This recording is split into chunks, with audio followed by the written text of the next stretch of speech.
네, 어제 노상원 전 정보사령관이 구속 기소되면서 계엄 관련 핵심 인사 모두가 재판에 넘겨졌습니다. 하지만 계엄 사태 정점에 있는 윤석열 대통령에 대한 수사는 난항을 거듭하고 있는데요. 정치권의 공방도 계속되고 있습니다. 정래전 여의고도 연구원 부원장, 김만흠 전 국회 입법조사처장 두 분과 함께 전국 이슈 짚어보겠습니다. 어서 오십시오. 네, 안녕하세요. 자, 노상원 전 사령관까지 기소가 되면서 이제 계엄의 핵심 수사가 좀 마무리가 되어 갔습니다. 체포, 구속 수사, 기소까지 일련의 과정들을 좀 어떻게 보셨나요? 지금 뭐 검경지휘부는 다 구속 기소가 됐죠. 예. 그러니까 공소장이 지금 다 나왔으니까 그간의 수사에 대한 부분들이 적시가 돼 있는데 내란죄 혐의를 구체적으로 입증하기 위해서 수사기관들이 노력을 많이 한 것 같아요. 그 중에 보면은 특히 내란 주요 임무 종사자들이 국헌문란의 목적을 달성하기 위해서 움직였다. 예. 그다음에 폭동에 대한 얘기도 있어요. 폭동 혐의도 있는데 국회 출입을 통제하거나 국회의원을 끌어내고 체포하려고 했던 정황 등등을 담아서 이 공소장이 정리가 돼 있습니다. 예. 돼 있는데 이제 이 부분들은 윤석열 대통령이나 그 변호인단이 지금껏 강변해왔던 내용과 정면으로 배치되는 예. 부분이에요. 특히 국헌문란 목적하고 폭동 혐의 구성과 관련된 부분들은 입장이 완전히 상반되기 때문에 네. 앞으로 수사 과정이나 그 재판 과정에서 치열한 법리 다툼, 쟁점 다툼을 해야 될 예. 그런 대목이다 이렇게 보여집니다.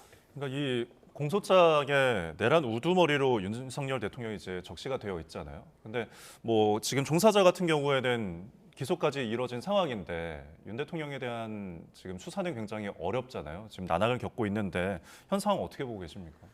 일단 종사자는 내란이라는 부분이 확정되지 않더라도요.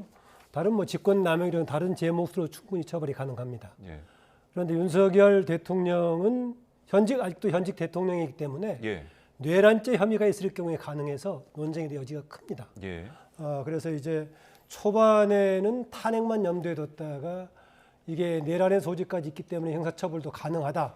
그런 관점에서 내란 문제가 시작이 됐죠. 예. 그런데 현재는 그 차원을 넘어서 오히려 당장 체포해야 될 대상으로 한 내란 프레임으로 바뀌어 있는 상황입니다. 네.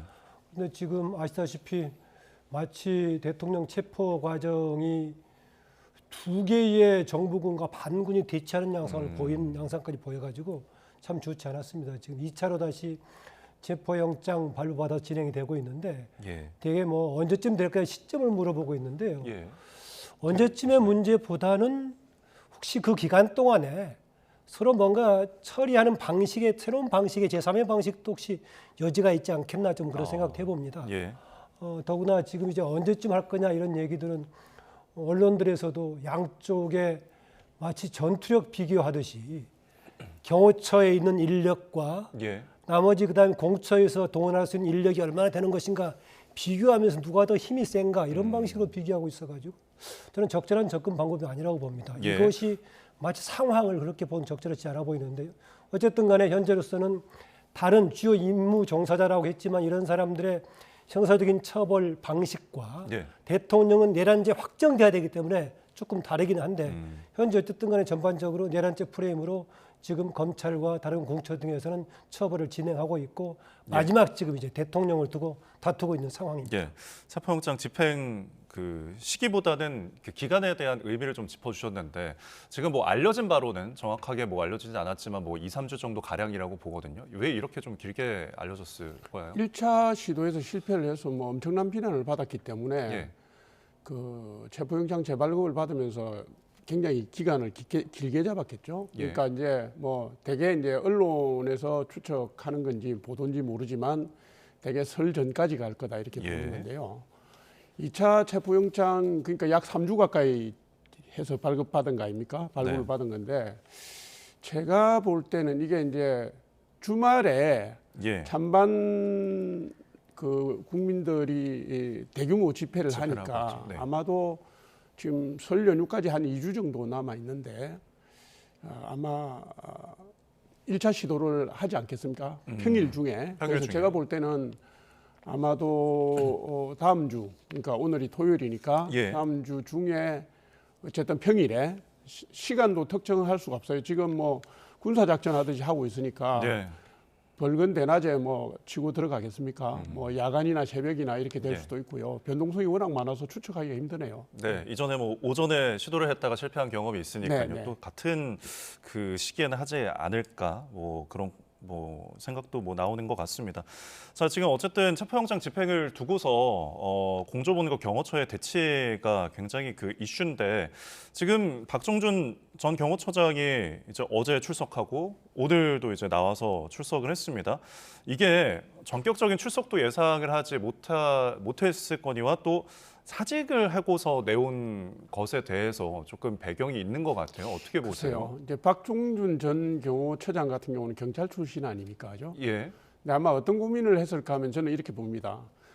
지금 대통령이나 대통령 변호인단들은 예를 들면 체포영장을 적법하지 않는 내란죄 수사권이 없는 기관이 수사를 하고 있고 예. 그다음에 서울 지방법원이 적절하지 않는 영장 발부를 했다라고 보고 네, 적절한 수사기관이 적절하게 하기 전에는 응할 수 없다. 이 기조를 지금 계속 밝히고 있는 거 아닙니까? 그런데 예. 이건 대통령 사안이고요. 경호처 같은 경우에는 그러니까 특수공무집행 방해 뭐 이런 혐의로 1, 2, 3차 소환을 하는데 예, 같은 논리로 버틸 수는 없었을 거라고 저는 봅니다. 특히 박종준 전 처장은 경찰 출신이고 하니까 네, 그런 부분에 있어서 고민을 했을 거고요. 그다음에 박종준 전 처장이 계속 어떤 얘기를 했냐면 현직 대통령에 대한 무리한 체포 시도 이거는 예. 적절하지 않다. 그러면서 여기저기 협조를 구하기도 한 행적들이 보이지 않습니까? 그 제가 볼 때는 전격 사퇴와 경찰 출두는 이 부분에 대한 말하자면 예. 하소연, 호소, 하소연이요? 뭐 어필이 들어가 있다 이렇게 저는 봅니다. 그러니까 지금 뭐 저기 그래픽에도 저희 나왔지만은 조사를 마치고 복귀시까지라고 이제 그 윤곽근 변호사 대통령 측에서는 밝혔어요. 그러니까 사직서를 내고서 출석할 것까지는 몰랐다라는 의미잖아요. 그런데 뭐 최상목 대행은 이 사직서를 또 신속하게 수리를 했단 말이죠. 어떤 이쪽과 교감이 있었던 걸까요? 네, 비서관을 통해서 사직서를 냈다고 얘기를 하고 있죠. 예, 그리고 최상목 대행도 1차 사직에 대해서는 권고를 좀 했다고 그래요. 유보하라고. 예. 그런데 본인의 의지가 단호해서 그렇게 사직서를 빨리 처리한 거죠. 아시다시피 지금 이제 급박하게 돌아가고 있는 상황에서 이걸 두고 이렇게 저렇게 보류할 수 없는 상황이죠. 예, 또는 오히려 지금 박 전 처장이 출석을 하고 사직서를 낸 건 아주 적절한 행동을 했다고 봅니다. 이게 이제 여러 가지 해석을 하고 있는데 저는 상당히 서로 극한적인 충돌로 몰리고 있는 상황에서 일정한 완충 역할을 좀 한 것도 아닌가 좀 이렇게 봅니다. 그걸 두고 뭐 다양한 해석이 가능합니다만은 예, 저는 뭐 이거 완충 역할을 했다라고 보고요. 이후에 다른 기회를 볼 수도 있다라고 봅니다. 만약에 본인이 사직을 하지 않았다면은요, 지금 본인이 처장으로 있는데 나머지가 대행하기도 어려울 겁니다. 예, 또 혹시 또 체포가 됐다 그러면은 현직의 처장이 체포가 된 상황이 되면은 더 경호처는 더 와이드 해버리는 상황이 되는 거 아니겠습니까? 그래서 그런 염려도 있고 또 이후에 본인의 유고 상태를 분명하게 해줘야 이후에 조직 정도되는 것이기 때문에 조직을 위해서든 아니면은 서로의 극한 충돌로 가고 있는 상황을 완충을 위해서든 간에 저는 적절한 선택을 했다 이렇게 봅니다. 어떤 면에서는 예. 본인의 사직이라는 약간의 희생도 감수하면서 산 거 아닌가 이런 생각이 듭니다. 충돌의 완충을 위해서 적절한 선택을 했다라는 평가셨는데 지금 아까 뭐 여러 가지 해석이 나온다라고 지적을 해주셨지만은 뭐 내부에 균열이 생긴 거 아니냐라는 부분도 있는데 지금 김성훈 경호차장은 이제 대행이죠. 경찰 출석하지 않았고 이진학 경호처 경비안전본부장은 출석을 했습니다. 지금 내부에 조금 어떤 기류가 있을 거라고 보세요? 근데 뭐 저는 이게 뭐 지금 말씀하셨지만 저는 예. 일종의 역할 분담 체계라고 봅니다. 역할 분담이요? 경호처가 존재하는 이유가 경호 대상이 있기 때문인데 예. 지금 윤석열 대통령이 비록 대통령의 직무는 정지됐지만 어전상으로 대통령직을 그대로 유지하고 있고 명확한 경호 대상이기 때문에요. 그런 상황에서 내부 분열이 일어났을 가능성은 저는 거의 없다고 봅니다. 지금 내부 분열 얘기를 하는 게 민주당 쪽에서 얘기를 하고 있고, 예, 윤건영 의원도 얘기했죠. 윤건영 의원은 뭐 경호처 경호관의 지인의 전달받은 편지라 해가지고 출처불명의 뭐 논리를 띄우고 있습니다. 경호관들이 이렇게 불평을 하고 있고, 저는 이게 사실이 아닐 거라고 봅니다.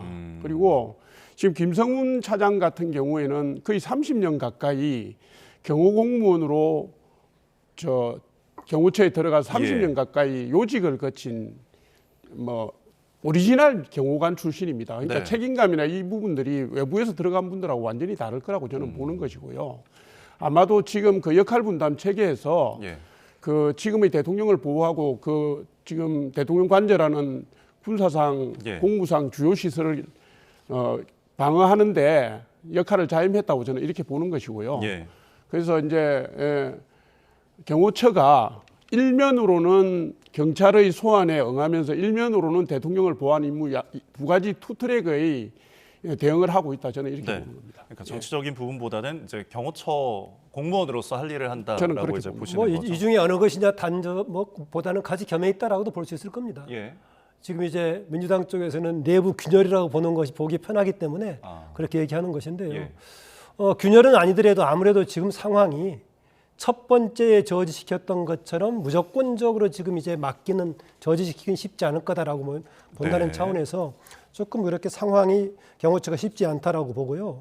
일종의 지금 뭔가 체포영장을 시간 끌기 아니냐라고 있는 그런 시간 끌기 효과도 있겠죠. 예. 그 조직 보호하려는 거 아니냐. 제가 앞서 말씀드렸었지만 본인이 처장이 나서서 소환에 응하고 사직을 하면서 조직 보호한다는 성격이 있어서 세 가지 중에서 시간 끌기냐 조직 보호냐 내부 균열이냐 이런 얘기 하는데 저는 세 가지 성격이 같이 겸해 있다. 다만 네. 내부의 분열 균열로서의 약화되는 것이 아니라 예. 지금 상황이 첫 번째에 저지시켰던 것처럼 무조건적으로 저지시킬 수 있는 상황은 아니다. 그런 점입니다. 그게 또 무조건적으로 저지할 수가 없는 배경에는 그 경찰 특수단에서 굉장히 많은 지원을 요청하고 있잖아요.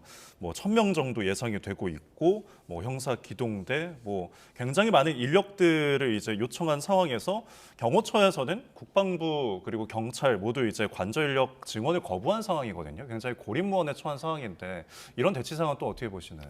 저는 조금 다르게 봅니다. 아, 예. 뭐냐면 저도 청와대에서 한 5년 근무를 했는데요. 예. 예전에.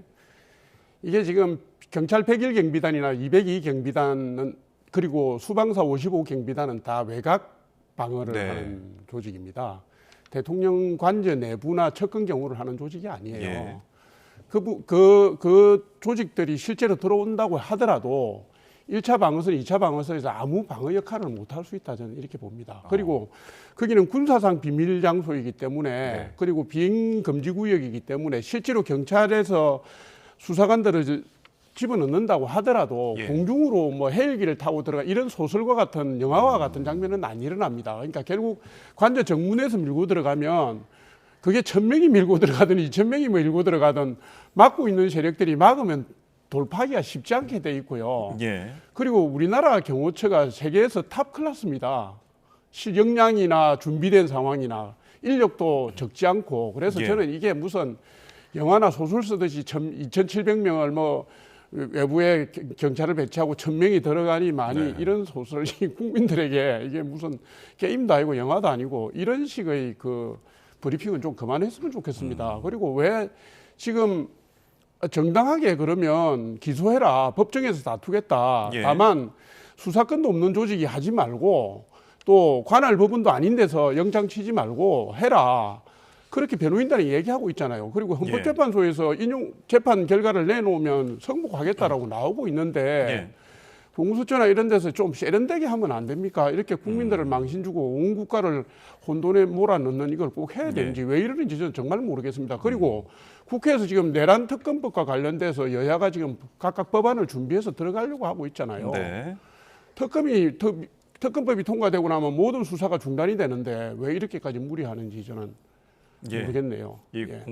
공직 범죄 수사처의 이제 그 수사권에 관한 이야기 때문에 이제 특검 계속 나오고 있는데 그 이야기도 좀 잠시 이따가 해보고 그 윤 대통령 측에서는 아까 언급하신 것처럼 이제 뭐 기소를 해라라는 또 입장이잖아요. 그리고 지금 뭔가 장애 여론전을 계속하고 있는 상황인데 외신 기자 간담회도 열고 있고요. 개헌 목적을 달성하지 못할까 걱정이다 이런 발언을 했는데 이 개헌 목적 이거 어떻게 봐야 되는 거예요? 저는 그런 말들이 좀 황당합니다. 예. 예전에 나왔던 이번에 비상계엄 자체가 국민들에게 지금 반국가 세력이 준동하고 있는 걸 알리기 위해서 했다라는 경고형이었다. 이런 발언과 더불어서 그런 얘기인데 만약에 그 설명을 굳이 그쪽에서 해보려고 한다면은 그런 가지고 있는 것들을 국민들한테 호소하기 위해서 했다라는 얘기일 건데 그러려고 한다면은 뭔가 국민들에게 설득력 있는 행보를 계속 보여줘서 될 겁니다. 무엇보다도 지금 이제 탄핵과 내란 관련해서는 사법적으로 다투겠지만은 어쨌든 간에 비상계엄 실패한 비상계엄 이후로 국내외적으로 지금 나라가 어려운 상황 아니겠습니까?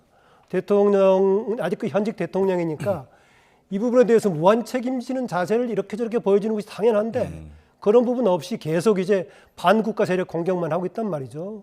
그런 점에서 이후에 여론에 뭔가 호의적인 기대를 하는 것은 적절치 않아 보이고요. 예. 좀 잘못 잡았다 생각이 되고 다만 일부에서 조금 여론이 호의적인 여론이 증가한 걸로 나와요. 예. 아시겠지만은 이전에 비상계엄 직후와 그 다음에 12월 14일 국회 탄핵 소추될 때에 비해서 이후에 증가했는데 그거는 이쪽이 윤 대통령 쪽이 뭘 잘해서라기보다는 국면이 바뀌었습니다. 그때는 비상계엄에 대한 책임 묻는 것하고 탄핵 책임 묻는 거고 예. 최근의 반응은 대통령에 대한 체포의 문제하고 내란 프레임에 대한 반응입니다. 예. 그렇기 때문에 그때에 대해서는 국민의 압도적인 거의 대다수가 문제를 제기했던 것에 비해서 이 이후에 민주당이 주도해서 하고 있는 내란 관련 프레임이라든가 예. 대통령에 대한 직접적인 체포 문제에 대해서는 소수라도 조금 의견을 달자는 세력이 나왔기 때문에 여론이 달리 나오는 것이지 대통령의 행보를 본다면은 이후에도 오히려 여론을 악화시키고 있는 쪽으로 행동이 예. 오고 있다. 저는 그렇게 해석을 합니다. 프레임에 따라 좀 여론이 다를 수 있다라는 지적이셨는데 지금 윤 대통령 측에서는 평화적 계엄이었다라고 주장하고 있잖아요. 근데 이런 주장들이 그러면 그 여론을 형성하는 데 있어서 좀 여론을 돌리는 데 있어서 어느 정도 효과가 있는 것일까요? 아니 그 부분은 지금 다 말씀하셨는데요. 예. 지금 논란이 계속되고 있는 부분에 대해서는 당장 무슨 여론이 호도가 되거나 뭐 돌아가거나 이런 상황은 아니고 이게 한 달 이상 계속가면서 방어 논리도 한 축에 서고 예. 또 탄핵 논리도 한 축에 서고 하면서 이게 그쪽으로 양쪽으로 지지세가 결집되다 보니까 국론의 분열 양상이 더 구체화되는 과정이다 이렇게 저는 보는 것이고요. 예. 지금 아까 계엄의 목적을 달성한다는 얘기에 대해서 지금 우리 예. 처장님이 말씀하셨지만 지금까지 보면 국가 비상사태에 대한 해석이 다른 거 아닙니까? 윤석열 대통령은 이게 지금 야당이 탄핵권을 남발하고 정부 예산을 대폭 삭감하고 이렇게 해서 행정부를 흔드는 거. 예. 그다음에 검사들을 탄핵하고 판사 자푸찍게 하는 이런 식의 사법부 흔들기 이런 부분들 예. 때문에 대한민국이 제대로 설 수 없다 이 얘기고 그다음에 선관위의 서버가 안전하지 못해서 부정선거의 논란이나 의혹들이 제기되는 부분에 대한 것을 규명해야 될 필요성이 있다. 예. 이런 걸 총체적으로 볼 때 대한민국이 바로 서기 위해서는 이 비상한 상황을 바로잡지 않으면 안 된다라는 목적에서 시작을 한 거고요. 예. 그렇기 때문에 이 목적이 국민들에게 제대로 전달이 돼서 나라가 다시 서는 기회가 돼야 된다. 재출발하는 기회가 돼야 된다는 뜻에서 지금 전달과 평화적 계엄 얘기를 하는 거거든요. 예. 근데 이 부분은 실질적으로는 헌법재판소 심판 과정이나 수사기관의 수사 이후에 법원에서 공방을 통해서 예. 쟁점을 다툴 부분입니다. 실제로 국권문란 목적이 됐는지 내란죄를 적용할 수 있는 내용인지 아닌지를 다 따져봐야 되거든요. 예. 감정적으로 기분 나쁘다, 감정적으로 이건 아니다라고 하는 단계를 지금 지나서 예. 국민들도 냉정해지고 있다고 저는 봅니다. 그러니까 뭐 잘못된 건 잘못된 거고요. 예. 법률적 위반이나 헌법 위반이 있으면 그건 그대로 밝혀야 되는 것이고 예. 또 정략적으로 조성된 잘못된 설이나 정치적 의도는 의도대로 또 밝혀져야 된다는 이렇게 네. 봅니다. 알겠습니다. 탄핵이라든가 지금 수사를 두고 다투겠다는 것에 대해서는 본인의 의지가 있기 때문에 예. 그것하고는 별개로 지금 뭔가 시대착오적인 계엄을 발표가 지금 나라가 이 지경이 된 상태 아니겠습니까? 예. 세계적으로도 한국 그러면은 산업화 민주화에 성공한 대표적인 모델로서 나왔던 나라인데 네. 지금 어떻게 돼 있습니까? 지금 뭐 국론 분열되고 싸우는 장면이 생중계로 외국에 나가고 있고 이런 상황인데 적어도 이 부분에 대해서는 이 비상계엄을 이렇게 황당하게 만들어 가지고 했던 대통령 스스로가 책임지는 자세를 보이는 것이 네. 탄핵 소추돼 가지고 직무정지에 있는 기관이 할 일이고 나머지 법적인 다툼은 헌재와 나머지 형사재판 과정을 또 다투는 문제고 예. 적어도 그동안에 대통령으로 직책을 수행했다면 이 예. 부분에 대해서는 그런 책 있는 자세를 보이는 것이 할 일이지 예. 무슨 뭐 목적을 달성 못했다더니 이런 얘기 할 계제는 아니다라고 봅니다. 네, 개헌과 관련해서 여러 주장이 나오는데 이 부분은 헌재 판단을 좀 더 기다려야 될 것 같습니다. 일단 그 내란 혐의와 관련한 수사 이야기 해보겠는데 아까 이제 특검을 언급하셨잖아요. 최상목 대행이 이런 이야기를 했습니다. 여야가 합의해서 위헌 요소가 없는 특검법을 마련해 달라 이렇게 발표를 했는데 결국은 뭐 위헌 요소가 없는 중재안을 가지고 오면은 받아들이겠다라는 입장일까요? 그러니까 이제 대통령 권한 대행이 헌법적 법률적 근거에 의거하지 않고 국정을 다스릴 방법은 없습니다. 권위가 거기서 나오기 때문에 예. 일단 원칙적 입장을 밝힌 거고요. 더더군다나 지금 민주당이 내란 특검법에서 뭐 여태까지 자기들이 그렇게 고집하던 삼자 추천을 포함하면서 예. 일단 자기들이 그동안에 잘못된 행보를 일부 수정했으니 그 자체를 좋은 단초로 보는 것이고요. 그리고 국민의힘에서 지금 내란 특검법과 관련해서 국민의힘 법안을 내놓겠다고 했지 않습니까? 예. 그러니까 죄송합니다. 최상목 권한대행 입장에서는 여야가 합의해오라고 하는 게 시기적으로나 분위기로나 합당한 거라고 저는 봅니다. 그러니까 이게 지금 현직 대통령을 대상으로 하는 특검법안을 진행을 하면서 예. 국회 다수 일당의 정치적 의도만 관철된다면 이건 안 되는 거죠. 네. 당연한 요구인데 이거를 민주당이 지금 무슨 뭐 중립 의무를 저버렸니 뭐 어쩌니 예. 뭐 이러고 있습니다. 예. 너무 오버하는 거죠. 네. 민주당의 이 두 번째 특검안 정부 여당이 이제 독소 조항 지적한 부분, 그러니까 이제 추천하는 부분에 대해서 이제 바뀌었잖아요. 이 부분에 대해서도 어떻게 보세요? 그렇습니다. 지금 최 대행이 얘기한 지금 특검을 통해서 이 문제 해결하자라는 것은 현실적인 대안입니다. 저도 몇 번 얘기한 적이 있었고요. 예. 아다시피 법원이 발부한 영장을 거부할 수 없는 거고 그것을 따르지 않으면 법치에 위반되는 행동을 하지만은 그래도 뭔가 꺼림칙한 면이 남아있단 말이죠. 공수처가 과연 내란죄 문제를 다룰 수 있을 것인가, 영장 내용의 문제 등이 있는데 이런 것은 애초에 그 공수처 설치라든가 수사권 조정을 너무 급하게 서두르면서 나왔던 문제가 지금 노정되고 있단 말이죠. 그래서 이 제도 문제를 당장은 해결할 수 없으니까 또 사안이 중요하니까 특검을 통해서 해결하는 것이 바람직한 대안인데 예. 특검 문제에 대해서 지금 여야가 입장이 차이가 있는데요. 네. 기존에 나왔던 이제 위헌 문제를 제기했는데 위헌과 관련돼 직접적으로 관련됐던 특검 추천을 제3자 추천으로 한 것으로 해결했다라고 지금 민주당을 얘기하고 있죠. 예. 그래서 이 문제 가지고 위헌을 제거했다라고 주장을 할 수 있을 것인데 또 지금 국민의힘 쪽에서는 포장만 바꿨다라고 하고 있는 얘기인데 예. 위헌 문제는 분명히 좀 제거하긴 한 것 같습니다. 다만 지금 다루는 사안을 모든 선전선동과 관련된 부분들을 다 다룰 수 있어가지고요. 이 문제는 거의 지금 역의 개헌 비슷한 역할을 특검을 통해서 할 수 있을 것처럼 되어 있습니다. 예. 더구나 지금 선전선동 문제는 굉장히 복잡한데요. 아다시피 직접적으로 계엄에 관련돼서 현재 구속 기소가 된 사람 말고도 정부의 주요 인사라든가 심지어는 정진석 실장 등 관련해가지고 예. 모두 다 지금 내란 동조 혐의로 이렇게 하고 있는 상황이어서 이것이 자칫하면은 특검이 과거에 우리나라에서 없었던 다른 나라에서 나왔던 공포정치 형태의 그런 훈련처럼 될 수 있어가지고 예. 내용은 조금 좀 한정시킬 필요가 있다. 아. 그래서 지금 특검을 선정했던 이런 예. 논란 부분은 제3자 특검으로서 좀 해결이 됐는데 예. 모든 것을 더구나 최근에 확장해서 개헌 프레임으로 선전선동으로 끌어들이고 있는 이 부분까지 갈 소지가 있기 때문에 예. 좀 제한적으로 다룬다면은 좀 합의의 틀도 만들 수 있지 않을까 그렇게 봅니다. 결국은 여당에서도 그 이제 수사 범위에 대한 지적이 지금 계속 있는 거죠. 뭐 외환죄를 좀 뺀다거나. 지금 지금 말씀하셨는데 예. 이게 입법부가 행정 권한을 제약하는 위헌성 문제는 삼자 추천을 통해서 일부 완화가 된 건 예. 맞는데요. 자세하게 내용을 다 뜯어보면 독소 조항이 더 강화된, 더 개약된 법안입니다. 아, 예. 수사권의 범위를 무한정 늘려놨어요. 11개 범위로 해놓고 그 내용 중에는 보면 내란 선전 선동죄도 들어가 있고요. 예. 수사 중에 인지한 사안도 하게 돼 있습니다. 그러면 내란 선전 선동죄라는 게 뭐냐 하면 지금 민주당이 권성동 원내대표하고 나경원 의원, 윤상현 의원 이분들을 내란 선전 선동죄로 고발을 해놨어요. 그러니까 이 특검 법안대로 가면 국민의힘 전체가 내란 공모행위 어쩌고 해서 걸어서 예. 들어갈 수 있는 이런 계약된 내용이고요. 그 다음에 네, 외환 유치 혐의. 예. 네.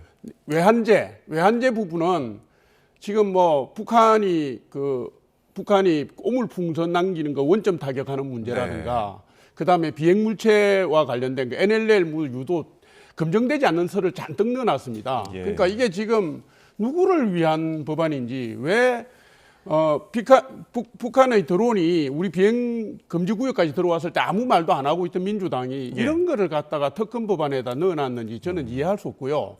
기간도 문제입니다. 150일로 해서 표면적으로는 20일을 줄여놨는데 예. 이게 20일을 줄였지만 실질적으로는 특검 준비 기간 약 20일에서 한 달. 예. 그다음에 150일이면 6개월 아닙니까? 예. 만약에 조기 대선으로 간다면 6개월 내내 특검을 가지고 국민의힘 흔들고 전국 흔들고 하겠다는 이 정략적 발상이 들어가 있어요. 예. 근데 아까 말씀하셨지만 지금 검찰이라든가 경찰에서 그 내란 혐의와 관련된 주요 종사자들에 대한 수사가 1차적으로 다 마무리가 됐습니다. 예. 그러면 지금 윤석열 대통령만 남아 있는데 윤석열 대통령의 내란 혐의를 다투는데 150일이나 필요합니까? 이거는 정말 정치적으로 악용된 법안이기 때문에 예. 기간도 단축해야 되고요. 수사도 외교안보사항 빼고 예. 수사 대상도 특정해서 구체적이고 입증 가능한 부분으로 줄여야 된다. 이 말씀 제가 드립니다. 그래서 지금 국민의힘 내부에서 자체 수정안 준비하는 것으로 일단 알려져 있는데 그 대상이 지금 계엄 선포 뒤에 6시간을 중심으로 한정하자라는 건데 이 부분 어떻게 보세요? 그럼? 지금 현재도 4가지 항목을 다루는 게 다 그 6시간에 집중되어 있고요. 예. 국헌 문란의 목적이나 그다음 폭동과 관련된 수사기관에서 폭동이라고 지목한 부분도 네. 국회의원 체포조라든가 국회 봉쇄와 관련된 내용입니다. 그러니까 구체적인 내용은 계엄 선포부터 국회 해제 결의, 그다음에 대통령께서 계엄 해제를 발표한 6시간 이내 행적에 집중이 돼 있어요. 예. 그걸 중심으로 가자는 건 절대 무리한 것이 아닙니다. 그런데 이제 민주당에서 지금 얘기하는 것은 1년이나 6개월 전에 공모정황은 어떻게 하느냐 뭐 예. 이런 내용이에요. 그 내용을 얘기를 빼자는 내용이 아니라 예. 6시간에 집중해서 가서 그 관련 부분들은 수사할 수 있겠지만 지금 정치적으로 올가맨 부분들이 있잖아요. 외환제 구성이라든가 내란 선전선동제라든가 정치적으로 파생시켜서 민주당이 판을 벌리고 있는 그 부분을 빼자는 얘기로 이해하시면 되겠습니다. 대통령의 탄핵의 경우는 지금 이제 이번 당장 계엄과 관련된 책임을 지고 탄핵을 하는 것이기 때문에 예. 제한된 기간에 한정될 수가 있겠지만은 예. 만약에 계엄 준비되는 기간에 지난 3월부터 혹시 지난해 관련된 소지가 있었다면 그 부분 다룰 소지는 있는데요. 예. 저는 그런 조사 대상의 수사 대상의 시기의 문제, 기간의 문제가 아니라 아까 말씀드렸던 문제가 된다면은 예. 내란 선전 선동 동조 관련된 부분에서요. 부분입니다. 예. 선전 선동은 형법상으로는 사실상 그거는 지난 것에 대한 견해 차이가 아니라 예. 앞으로 할 것에 대한 선전 선동을 하는 것인데요. 일반 국민들의 거기에 관한 의견이라든가 정파적으로 견해 차이를 선전 선동으로 몰아가는 문제가 있다라고 봅니다. 더구나 지금 관련된 부분을 가짜 뉴스 차원에서 막 다루겠다고 얘기하고 있어가지고 예. 그런 부분은 조금 민주당 쪽에서도 한정해서 다시 한번 볼 필요가 있다는 생각입니다. 네, 알겠습니다. 자, 그리고 이런 가운데 국민의힘 권선동 원내대표가 관훈 클럽 창립 기념식에서 계엄에 대해서 이제 공식 사과를 했습니다. 이게 권영세 비대위원장 취임식에 이어서 지도부에서 나온 두 번째 사과거든요. 이 부분 어떻게 보셨나요? 그러니까 비상계엄 자체가 법적 요건을 갖추었느냐 하는 문제는 논란의 여지가 있잖아요. 예. 국무회의의 부서 문제도 있고 뭐 국회 고지하는 문제도 있고 그 네. 부분과 함께 그다음에 이 부분들이 시대 정신과 국민 정서 눈높이에 좀 맞지 않아서 국민들을 많이 놀라게 했습니다. 당장 경제적으로 외환시장이라든가 금융시장에도 파급 효과가 있었고요. 그 부분에 대한 원론적인 사과를 하신 걸로 저는 그리 이해를 하고 있고 예. 더 배전의 노력을 해서 국정이나 전국을 빨리 안정시키겠다는 각오 뭐 이런 것을 말씀하신 걸로 이해하고 있습니다. 예, 알겠습니다. 그리고 지금 또 그 백골단을 자처하는 세력의 국회 기자회견 주선한 거 있잖아요. 김민전 의원에 대해서 권성동 원내대표가 부적절했다. 근데 본인이 실수하고 사과했기 때문에 뭐 징계 사유는 아니라고 판단을 했다고 밝혔는데 이 부분은 또 어떻게 보세요? 권성동 지금 원내대표는 그렇게 아량을 베풀지는 모르겠습니다. 예.